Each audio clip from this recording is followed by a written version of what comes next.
Se mettre devant cet exceptionnel retable, c'est éprouver une sensation particulière.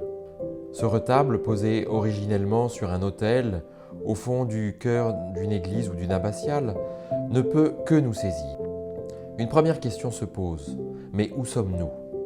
Eh bien, nous sommes dans le Hainaut du milieu du XVe siècle, dans un véritable carrefour commercial et économique, qui va relier le nord et le sud, les provinces d'un duché florissant, mais qui met aussi en relation les négociants d'Italie, d'Allemagne, d'Espagne.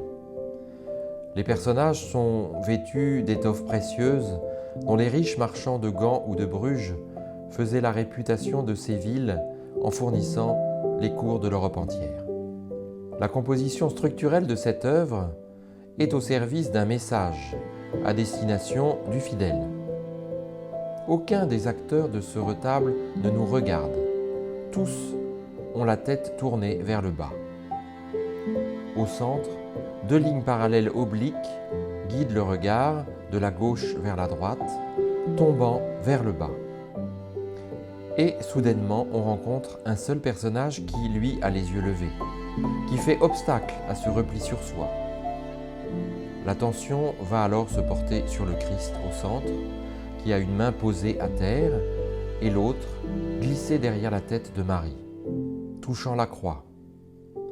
C'est alors qu'une ligne verticale apparaît, de manière presque évidente, reliant ainsi la croix et nous élevant vers le haut du retable.